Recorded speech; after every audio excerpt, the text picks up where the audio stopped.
Everyone's heard about soldiers writing letters home during wartime. It sounds simple. A man picks up a pen, writes to his wife, his mother, his brother, folds the paper, hands it to the field post office, and waits. But what most people don't realize is that between the pen and the recipient, there was an entire machine designed to read every single word, a vast grinding system of military censorship that tore open envelopes, scanned lines, blacked out sentences, and confiscated letters that said too much. And yet, somehow, soldiers found ways around it. Not just once, not just occasionally, but systematically, cleverly, and with a kind of desperate ingenuity that only comes from being far from home and having things to say that the state didn't want heard. What you're about to hear is the real story of how German soldiers during the Second World War outmaneuvered, outsmarted, and outwitted one of the most extensive military censorship systems ever assembled. Not through brute force, not through bribery, through language, through silence, through ink, through paper folds, and through 1,000 tiny tricks that turned an ordinary letter into something extraordinary. If this is the kind of history that nobody teaches but everybody should know, then stick with us, because we're just getting started. And if you want more stories like this, ones that dig into the parts of the war that textbooks skip right over, then subscribe now. There's a lot more where this came from. Let's go back to the beginning. To understand how soldiers smuggled meaning past the censors, you first have to understand what the censors were actually doing, how the system was built, who ran it, and why it was so much more complicated than most people assume. Germany's military postal service during the Second World War was called the Feldpost, and calling it impressive would be an understatement. By some estimates, the Wehrmacht's Feldpost handled somewhere in the range of 40 billion pieces of mail over the course of the war. 40 billion. Letters, packages, postcards, parcels of food, clothing, homemade goods, and everything in between. It was one of the largest postal operations in human history, and it was run with characteristically German efficiency, at least in the beginning. The Feldpost wasn't just a convenience for the soldiers. It was a deliberate strategic tool. The German High Command understood something that many military leaders throughout history have understood. Morale is a weapon. A soldier who feels connected to home fights harder, breaks down slower, and is less likely to desert. Cutting off contact between soldiers and their families would have been catastrophic for morale, so the mail had to flow. But it also had to be controlled. That tension, between the need for the mail to exist and the need to control what was in it, was the crack in the system. And soldiers with nothing but time and desperation and human ingenuity found ways to pry that crack wide open. The censorship apparatus itself was built in layers. The first layer was self-censorship. Every soldier was given explicit instructions about what he was and was not allowed to write.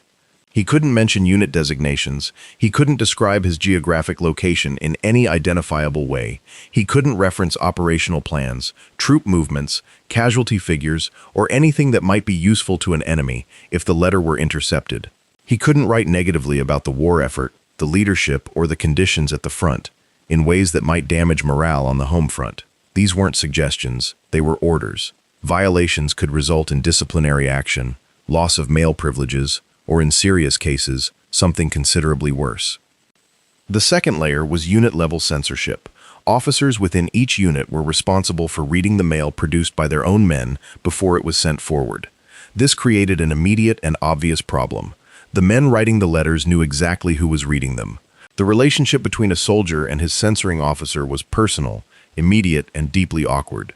A man couldn't write honestly about how scared he was, how hungry, how disgusted by what he'd seen, when he knew that his platoon commander, a man he had to face at breakfast the next morning, was going to read every word. The third layer was the dedicated censorship stations further back in the postal chain. These were staffed by soldiers pulled from other duties and tasked specifically with reading mail at scale.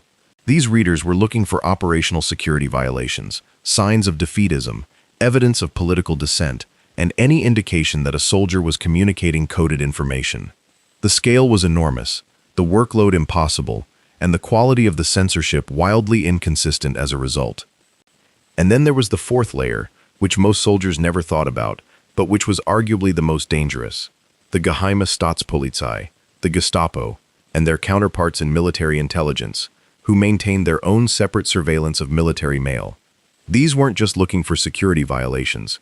They were building dossiers on individuals, tracking patterns, looking for evidence of ideological unreliability, defeatism, or contact with enemies of the state. A soldier who wrote the wrong thing to the wrong person at the wrong time could find himself facing charges that had nothing to do with the military and everything to do with the political machinery of the Nazi state. So the censorship system wasn't one thing. It was 4 overlapping systems with different goals, different staffing, different tolerances, and different blind spots. And those blind spots were exactly where soldiers went to work. The most fundamental technique, the one that required no special skill, no materials, and no elaborate planning, was the use of what linguists might call coded language, but what soldiers themselves would have called simply talking around things. It was the art of communicating through implication, through reference, through the careful construction of sentences that said one thing on the surface and something entirely different underneath. A soldier who wanted to tell his wife that he was terrified would not write those words. Instead, he might write about the weather, about how strange and unpredictable it had become, about how one moment there was calm and the next moment everything was chaos, about how he found himself thinking about the garden at home and wondering if the roses were still blooming. The surface reading was innocuous. The emotional truth was unmistakable to anyone who knew the man. These weren't prearranged code systems. They were improvisational, deeply personal, and almost impossible to detect precisely because they didn't look like code. They looked like homesickness. They looked like the ordinary rambling of a man with time on his hands and too many thoughts in his head. A censor reading for operational security violations would see nothing worth flagging. The soldier's wife, reading at home, would understand exactly what her husband was telling her. This kind of communication was particularly effective when built on shared private histories. A soldier might reference a specific moment from his past, a trip they took together, an argument they'd had, a joke that only they understood, and load that reference with new meaning. To an outside reader, it was sentimentality. To the recipient, it was a message as clear as anything written in plain language. Veterans and historians who have studied wartime correspondence have found examples of this kind of coded sentiment throughout German military mail. Men writing about fish when they meant dead comrades, men writing about the cold when they meant despair, men writing about long roads with no end when they meant a campaign that felt impossible. The language was always plausible, the denial was always available, but the meaning was always there. Then there were the more deliberate systems, the ones that required actual pre-planning between the soldier and the people at home. These were rarer, more dangerous, and considerably more clever. One approach that appears repeatedly in historical accounts involved agreed-upon trigger phrases or markers. Before a soldier left for the front, or in an early letter home, he would establish a system with his correspondent. It might be something as simple as this. If I begin a letter with a reference to the dog, I'm telling you something different than if I begin with a reference to the house. Or it might be more elaborate, a series of seemingly innocent choices which greeting he used, whether he wrote in his usual way or slightly differently, whether he mentioned specific family members in a specific order, that collectively conveyed a meaning beyond the words themselves. These systems were necessarily simple. They had to be memorized, they had to survive the fog of war and the chaos of the front, and they had to be undetectable to readers who were actively suspicious. The more complex a system was, the more likely it was to break down, either because the soldier forgot the details or because the recipient misread a signal. But simple systems, built on the bedrock of shared knowledge and personal history, could be remarkably effective. One documented case from the Eastern Front involved a soldier who had established with his wife that if he ever mentioned his brother Kurt in a letter, it was a genuine reference to Kurt. But if he mentioned his cousin Karl, who the soldier and his wife both knew had died before the war, and thus could not logically appear in any genuine context, it was a signal. The word that followed the name Karl carried special weight. It wasn't a cipher. It wasn't a number substitution. It was a dead man's name used as a flag, and it worked for nearly 2 years before the soldier was killed in action in 1943. His letters, recovered after the war, reveal a sustained dual conversation happening simultaneously on every page. Beyond language, soldiers also manipulated the physical properties of their letters in ways that censors consistently failed to catch, at least in the earlier years of the war. The most basic of these physical techniques was the use of invisible ink. This sounds dramatic, the stuff of spy movies, but the reality was more prosaic and more practical. Soldiers used what was available. Urine, when dried, could be rendered visible again with heat, a method known since ancient times and requiring no special materials whatsoever. Lemon juice, milk, and other organic liquids with high sugar or protein content behaved similarly. The method wasn't perfect, it wasn't reliable at scale, and it required the recipient to know to look for it. But in circumstances where the alternative was saying nothing at all, it served its purpose. More sophisticated was the use of specific chemical compounds that some soldiers managed to obtain through contacts in the medical or supply corps.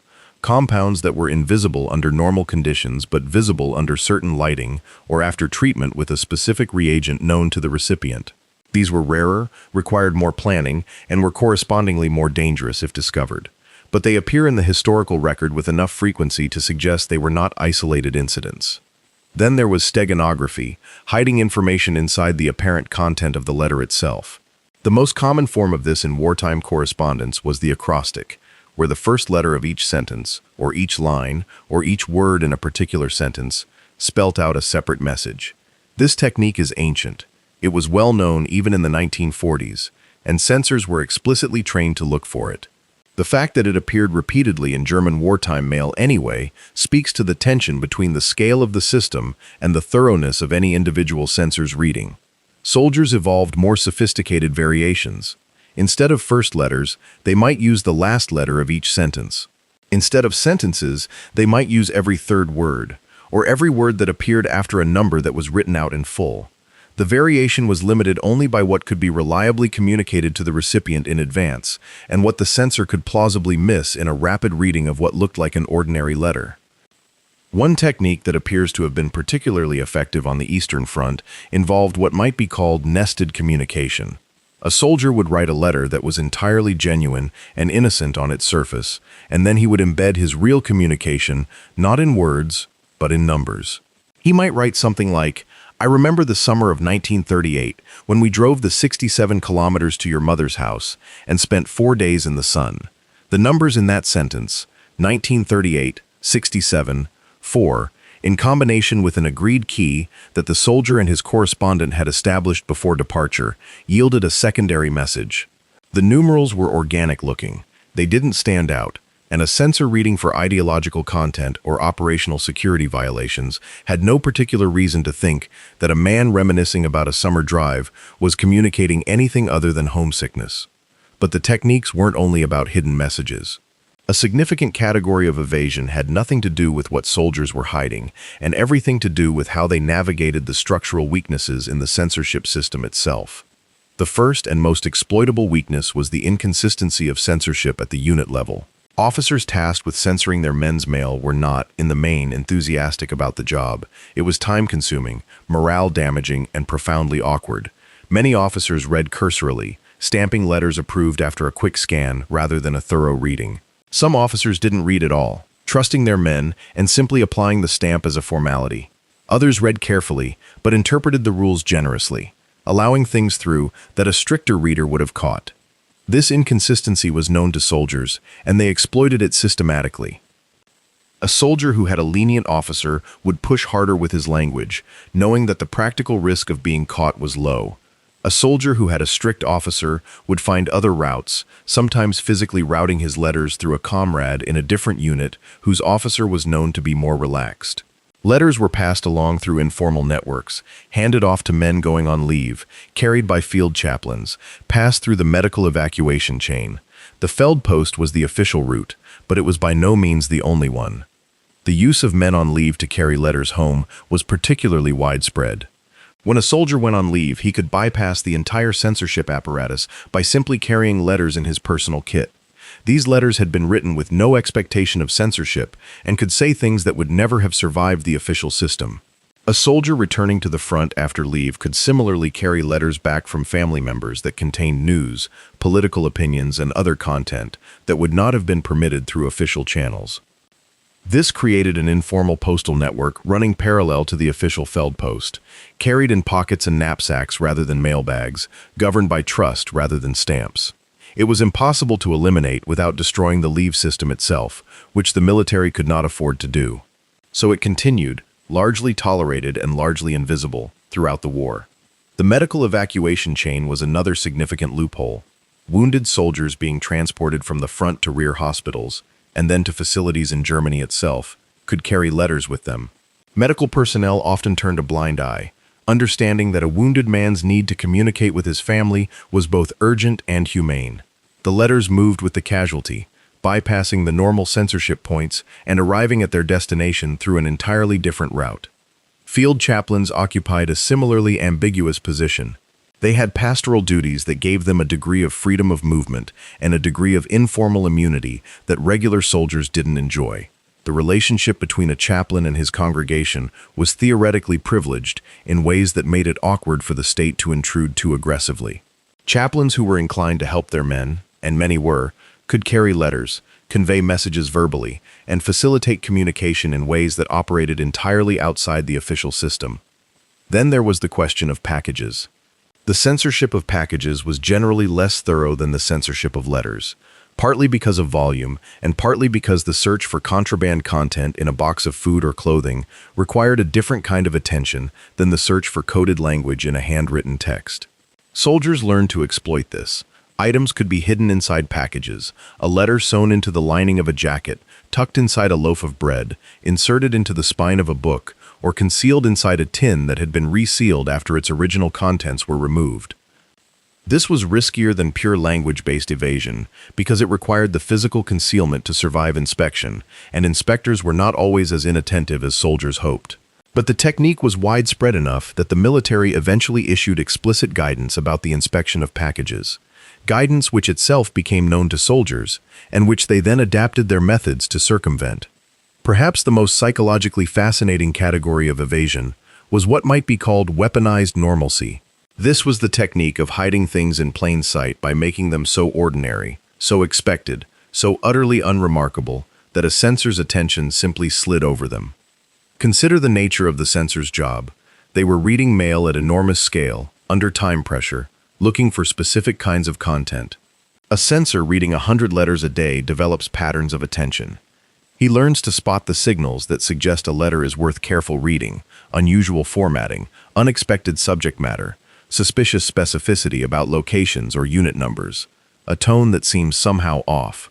And he learns to skip rapidly through letters that hit all the expected notes, that sound like every other letter he's read, that seem to be doing nothing more than what a homesick soldier's letter is expected to do. Soldiers who understood this dynamic learned to weaponize it. They would write letters that were exhaustively, almost ostentatiously, normal. They would include all the expected elements, the greetings, the expressions of love, the complaints about food, the references to comrades, the questions about the children, the garden, the neighbors, the dog. They would write at length about nothing, and then, buried in the middle of that nothing, they would say what they needed to say, in language so undramatic, so unshowy, so completely ordinary sounding that it passed without registering. This technique required patience and craft. A soldier had to be able to write a convincing letter, to understand what a censor expected to see, and to provide it in convincing quantity. The meaning couldn't be too cleverly hidden, because if it was too hidden, the recipient might miss it. It had to be hidden just enough that a stranger reading quickly wouldn't notice, but a loved one reading carefully would understand. The technique was more art than science, and it was more common among men with some education and natural writing ability. But it appears throughout the historical record with striking regularity. Historians studying the letters that survived have found, again and again, that the most effective concealments weren't the most technically elaborate ones. They were the ones that understood the censor's psychology and played to his assumptions. The year 1942 marks a significant inflection point in the history of the Feldpost and its relationship with censorship. By that point, the war in the East had been going on for over a year. Stalingrad was approaching. The optimism of the early campaigns, the rapid advances, the sense that the whole thing might be over quickly, had given way to a grinding, exhausting, deeply disillusioning reality. Soldiers who had gone east in a spirit of confidence, or at least compliance, were coming back, or writing back, in a completely different register. The censors noticed. Not all of them and not all at once, but the aggregate picture that emerged from censorship reports compiled during this period showed a dramatic shift in the mood of German military correspondents. Soldiers were writing things they had not written before. Expressions of doubt, admissions of fear, descriptions of conditions at the front that bore no resemblance to what was being reported in the official German press. References to the behavior of German forces toward civilian populations that, if they reached the wrong eyes, could have caused serious problems. The official response was to tighten the censorship and to increase the penalties for violations. The practical effect was to drive more soldiers toward evasion. If the honest thing couldn't be said directly, then it would be said indirectly. If the direct letter couldn't be sent, it would be carried by a comrade on leave. If the comrade on leave wasn't available, the information would be encoded in the language itself, hidden in the structure of a sentence, buried in the apparent content of a rambling paragraph about the weather, or the food, or the state of the boots. The irony was that tighter censorship didn't make the soldiers say less, it made them say things differently. The information still moved. It just moved through channels that the censorship apparatus, designed for a different kind of threat, wasn't equipped to intercept. One of the most remarkable chapters in this history involves what happened when soldiers tried to communicate not just personal information, not just emotional truth, but actual atrocities, what they had seen, what they had done, or been ordered to watch. The behavior of German forces toward Soviet prisoners of war, toward Jewish populations in the occupied territories, toward partisans, toward civilians caught between the armies. This was an entirely different category of communication, and it was treated differently by everyone involved.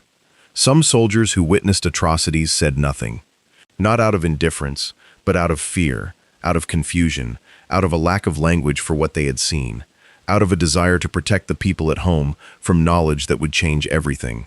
The silence was its own kind of communication. Others wrote obliquely, using the techniques of implication and shared reference. They wrote about things they had seen that were hard to describe, about events that they couldn't put into words, about changes in themselves that they couldn't fully explain. The people at home, reading these letters, often understood that something terrible had happened without knowing precisely what. The communication was real, even when the content was deliberately vague.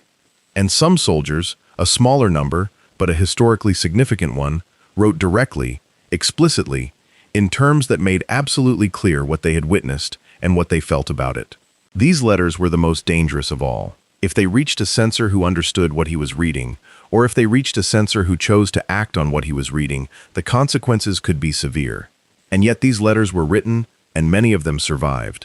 Some were caught, some were not. Some of the ones that were caught led to disciplinary action. Some of the ones that were caught were apparently ignored by censors, who had read too many letters that day and didn't want the paperwork. The survival of these letters, in family collections, in archives, in the records of post-war investigations, has been crucial to the historical understanding of what German soldiers knew about the crimes of the Nazi regime and when they knew it. They are among the most important documents of the war, precisely because they say things that were never supposed to survive. The relationship between censorship and geography is another element of this story that deserves attention. The censorship apparatus was not uniform across all theaters of the war. It was tighter in some places than others, more consistent in some units than others, more technically capable in some periods than others. On the Western Front, particularly during the occupation of France and the Low Countries, soldiers had access to resources and civilian infrastructure that made certain kinds of evasion easier. There were civilian postal systems that could be used under some circumstances. There were French or Belgian intermediaries who could carry messages. There were established communities of German nationals or sympathizers who could facilitate communication outside the official system. On the Eastern Front, the situation was different. The distances were enormous. The supply lines were stretched, the civilian infrastructure had been devastated, and the relationships between German soldiers and local civilians were defined by occupation and violence rather than coexistence. Evasion on the Eastern Front depended more heavily on the internal resources of the soldiers themselves, on language and ingenuity, and on the informal networks within units. In North Africa, the small scale of the German force and the extreme conditions of desert warfare created yet another dynamic. The Afrika Korps was a relatively compact organization, and the censorship apparatus was correspondingly smaller and more personal. Soldiers knew their censors, the relationships were more direct. The evasions were correspondingly more audacious, because a soldier who had fought alongside his censor and shared a water ration with him in the desert felt differently about the man's authority than a soldier in a mass conscript army on the Eastern Front. The question of who was doing the censoring and what they were actually willing to enforce is central to understanding why the system was so porous. The censors were not, in the main, ideological fanatics. They were soldiers pulled from other duties and given a job they mostly didn't want. They had their own families, their own letters to write, their own emotional lives. Many of them read the letters they were supposed to censor and felt something that complicated their role: recognition, sympathy, understanding. A man writing about fear to his wife is not easy to condemn. A man writing about dead comrades is not easy to report to the authorities. There are documented cases of censors who systematically failed to report violations they had clearly read and understood. Cases of censors who warned soldiers through indirect channels that certain kinds of content were being more closely scrutinized and should be avoided. Cases of censors who made personal judgments about which violations were worth acting on and which were best quietly ignored. These were not acts of organized resistance. They were individual human responses to an impossible situation, and they created gaps in the censorship system that the bolder soldiers quickly learned to exploit. It's worth pausing here to think about what this looks like from the other side of the correspondence. The women, the mothers, the fathers, the brothers, the friends who were receiving these letters in Germany. They were living in their own information environment, shaped by official news and propaganda, by what their neighbors and friends were saying, by what the local party officials and the radio broadcasts and the newspapers were telling them. And then a letter would arrive from the front, and it would say something different. Not explicitly, perhaps. Not in a way that could be reported, but different. The families at home became skilled readers of subtext in a way that few populations in history have had to become. They learned to hear what wasn't being said as much as what was. They learned that a letter that contained no specific complaints might still be telling them something important about the state of the man who wrote it. They learned that certain phrases, certain references, certain structural choices in the letter itself carried meaning beyond their surface content. They became, in effect, code breakers, not professional ones, not trained ones, but intimate ones, working from knowledge of a specific person rather than knowledge of a system. And this intimacy was precisely what made the communication possible. The censors were reading for patterns and violations that any soldier in the German army might produce. The families at home were reading for the patterns and deviations specific to a single man they knew better than anyone else. No censor could compete with that knowledge. No censor could know what a specific phrase meant to a specific woman from a specific man with a specific shared history. That irreducible personal knowledge was the ultimate protection against detection. By 1943, the character of the war had changed so fundamentally that the censorship apparatus itself was beginning to show signs of strain. The volume of mail was increasing, even as the number of trained censors remained roughly constant, which meant that the thoroughness of any individual reading was declining. The ideological pressure to find and report defeatist content was intensifying, which meant that censors were under pressure to find violations even when the violations were minor, which paradoxically meant that they spent more time chasing small infractions and less time reading carefully for sophisticated concealment. The defeat at Stalingrad in February 1943 was a watershed. The letters that came out of the Stalingrad cauldron in the weeks before the final surrender are among the most extraordinary documents of the war. They are extraordinary, not because of what they say about tactics or strategy or operations, but because of what they say about the human experience of being trapped, of knowing that death is coming, of trying to say things to the people you love that you know may be the last things you ever say to them. Many of these letters were not sent through the official Feldpost. The last airlift out of Stalingrad, which was prioritized for military dispatches, also carried a quantity of personal mail, collected hastily from soldiers who knew the pocket was closing. These letters bypassed most of the censorship apparatus simply because there was no time for anything else. They arrived in Germany raw, unscreened, saying things that in ordinary circumstances would never have been permitted to pass. The Nazi propaganda ministry's response was to suppress them. Families who received Stalingrad letters were in some cases visited by party officials and warned not to share the contents. The letters themselves were in some cases confiscated. But many survived, hidden under floorboards and behind wallpaper and inside the spines of books, and they form an irreplaceable part of the historical record today. The Stalingrad letters illustrate something important about the whole enterprise of military censorship in wartime. The system was never really designed to deal with the most extreme situations. It was designed for routine. For the ongoing stream of everyday correspondence from men at the front to families at home in more or less stable conditions. When the situation became catastrophic, when men were dying and knew they were dying and had things they desperately needed to say, the system broke down. Not completely, not all at once, but in ways that let the truth through. After Stalingrad, there was a detectable shift in the way soldiers wrote, not toward more openness, exactly, but toward a different kind of strategic communication. Men who had once tried to hide their feelings out of a combination of self-censorship and genuine military discipline were now writing in ways that were deliberately ambiguous, carefully constructed to say two things at once, to pass the censor and to communicate the truth simultaneously. A soldier on the Eastern Front in late 1943 or 1944, writing home about the beauty of the autumn landscape, the strange colors of the trees, the way the light fell in the late afternoon, was perhaps genuinely describing what he saw. But he was also communicating something about his state of mind, about his sense of time running out, about the way beauty becomes most visible to people who are not sure how much more of it they will see. A censor reading the letter would see lyricism. The soldier's family would read it as something else entirely. This doubling of meaning, this capacity of language to carry more than one message simultaneously, is not unique to the German experience of the Second World War. It has appeared in every conflict where censorship has collided with the human need to communicate honestly. What makes the German case particularly interesting is the scale of the documentation that survived, the sophistication of some of the evasion techniques, and the political context that made the stakes so extraordinarily high. The stakes were not just operational, they were existential. A soldier who let slip information about his location was risking military discipline. A soldier who expressed defeatism was risking charges that could result in a court-martial. A soldier who described atrocities was risking something potentially far worse. And yet the letters were written, and many of them were sent, and a significant number of them got through. Because the desire to be honest with the people you love is not extinguished by fear. It is shaped by fear, redirected by fear, driven underground by fear, but not extinguished.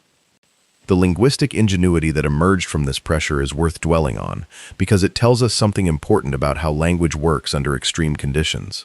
Under ordinary circumstances, language is relatively transparent. We say what we mean, approximately, and we expect to be understood, approximately. Under censorship, language becomes dense with secondary meaning. Every word choice carries potential weight.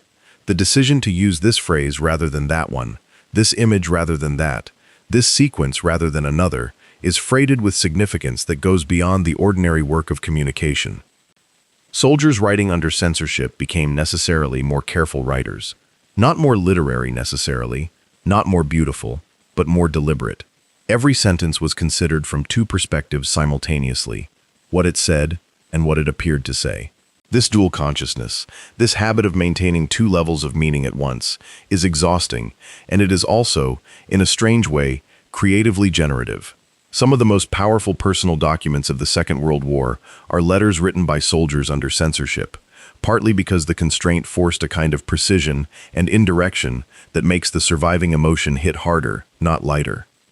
There's a particular category of letters that deserve special attention, the letters that used what historians have called the language of omission. These were letters that communicated by leaving things out in ways that were so systematic and so marked that the absence itself became the message. A soldier who normally mentioned his comrades by name and suddenly stopped doing so was communicating that those comrades were gone. A soldier who always signed off with a specific phrase and suddenly used a different one was marking a change. A soldier who had written every week for 2 years and then went silent for 3 weeks before resuming was communicating something about those 3 weeks even without describing them. Families who knew their soldier well enough became adept at reading these silences. They learned to notice when the texture of the correspondence changed, when things that were always present were suddenly absent, when patterns broke. And they learned to read those breaks as communication, even when, especially when, nothing explicit had been written. This was arguably the most undetectable form of evasion because there was nothing for a censor to catch. There was no forbidden word, no suspicious phrase, no concealed message. There was just the shape of what wasn't there. The relationship between the Feldpost and the broader project of maintaining German civilian morale is a story that runs alongside the story of evasion and shapes it in important ways. The Nazi leadership understood from early in the war that the correspondence between soldiers and their families was a direct line into the psychological state of both groups, and they worked hard to manage what flowed along that line. Soldiers were encouraged to write optimistically. Families were encouraged to write supportively. Both were reminded of their duties to the Volksgemeinschaft, the people's community, and of the importance of maintaining collective will in the face of adversity. The propaganda machinery produced model letters, examples of the kind of correspondence that a good German soldier and a good German family should be producing. These models were distributed and promoted. They bore no relationship whatsoever to the actual correspondence that the Feldpost was carrying, but they served a purpose. They established a template that soldiers could use as cover. A soldier who wanted to conceal real communication behind a surface of approved sentiment had a ready-made structure to work from. He could hit all the expected notes, demonstrate his awareness of what was required, and then, within that frame of compliance, say what he actually meant. This co-option of the propaganda language itself, as a vehicle for concealment, is one of the more darkly ironic aspects of the whole story. The regime's attempt to shape and control communication ended up providing soldiers with a ready-made camouflage for the very communication it was trying to prevent. By 1944, the war had entered its final catastrophic phase. Germany was being bombed from the west, invaded from the east, and subjected to a level of material destruction that made everyday life on the home front increasingly desperate. The correspondence between soldiers and their families in this period has a quality of mutual protection that is both heartbreaking and illuminating. Soldiers at the front, aware through a combination of official information and informal rumor of what was happening to German cities, wrote letters designed to reassure their families that they were managing, that things were not as bad as they seemed, that the situation was still salvageable. Families at home, aware of what was happening at the front through a similar combination of official silence and informal knowledge, wrote letters designed to reassure their soldiers that things at home were under control, that they were coping, that there was still something to come back to. Both sides were lying to protect the other. Both sides knew they were lying. Both sides understood that the lying was a form of love. This mutual protective deception operated entirely outside the official censorship framework. It wasn't evasion in the strategic sense. It wasn't concealment of military information or expression of forbidden political opinion. It was something more intimate and more human. Two people trying to keep each other going through language, carefully managed to conceal the worst of what each knew. The censors had no category for it, and no capacity to detect it. It looked exactly like the cheerful correspondence that the regime wanted to see, and it was, at the same time, one of the most sophisticated forms of communication the Feldpost carried. The physical survival of the letters is itself a story. Letters were precious objects. They were carried in breast pockets, tucked into boots, folded inside the pages of Bibles, kept in whatever waterproof container a soldier could improvise. When a soldier was killed, his letters were often sent home with his effects. Sometimes they arrived, sometimes they didn't. Sometimes they were read by the men responsible for handling the effects and then forwarded. Sometimes they were confiscated if they contained content that someone decided was problematic. Sometimes they simply disappeared in the chaos of the front. On the home front, letters were similarly precious. Families kept them in boxes, in drawers, in the spaces between walls, in places where they might survive a bombing raid even if the house didn't. The instinct to preserve these documents, to protect them from destruction and from the eyes of authorities, was itself a form of resistance. A family that kept a letter describing atrocities in a safe hiding place was making a decision, conscious or not, to preserve evidence of what the regime wanted suppressed. After the war, the letters that survived became historical documents of extraordinary importance. Researchers and historians spent decades going through family collections, through military archives, through the records of the prosecution at Nuremberg, through whatever fragments of the Feldpost's enormous output had managed to survive the destruction of the final months of the war.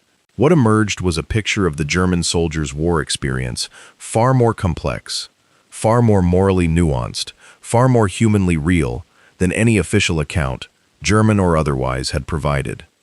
The letters that had been written with the greatest care to evade detection, the ones that said the most, while appearing to say the least, proved in some ways the most historically valuable. Because they had been written by men who understood that they were communicating in a constrained environment, they had been constructed with a double precision, precise enough to get past the censor, precise enough to communicate clearly to the recipient. That double precision, preserved in ink on paper, that somehow survived nearly 8 decades, gives us a window into experience that would otherwise be entirely invisible. The women who received these letters, and who in many cases recognized what their husbands and sons and brothers were trying to communicate through careful language and strategic omission, also became important historical witnesses. Their testimony about what they understood from letters that said one thing on the surface and another thing underneath has helped historians decode the correspondence and understand the ways in which meaning was hidden and how it was transmitted. There is something deeply human in all of this that transcends the specific historical context. The desire to communicate honestly with the people you love, against a system designed to prevent that communication, is not a specifically German experience or a specifically wartime experience. It is a universal one. What makes the Feldpost story particular is the scale, the documentation, and the political stakes. What makes it universal is the fundamental human impulse that drove it, the refusal to be reduced to silence by a system that demanded silence. The censors, for all their power and all their apparatus, were ultimately fighting against something they could not contain. They could block words. They could confiscate letters. They could threaten and punish soldiers who said too much in too obvious a way. But they could not eliminate the basic human drive to be known by the people who mattered, to be understood in full rather than in the official version, to communicate the truth of experience even when the truth was forbidden. That drive found expression in acrostics and invisible ink and coded phrases and triggered references to dead relatives and strategic omissions and weaponized normalcy and the careful use of language that meant one thing and appeared to mean another. It found expression in letters carried in the pockets of men on leave and in packages with false bottoms and in the pastoral confidences of field chaplains and in the turned blind eyes of censors who chose, for reasons of their own, not to see what they were reading. And it found expression, finally and most powerfully, in the letters themselves. Tens of millions of them, carrying across the enormous distances of a world at war the irreducible private truth of individual human lives. Most of those letters are gone now, lost to bombing, to fire, to the deliberate destruction of records, to the ordinary attrition of time. But enough survived to tell the story. Enough survived to tell us what it felt like to be a German soldier on the Eastern Front in the winter of 1942, writing home to a wife who would understand what he meant, even though he couldn't say it plainly. Enough survived to tell us what it felt like to be that wife, reading between the lines of a letter,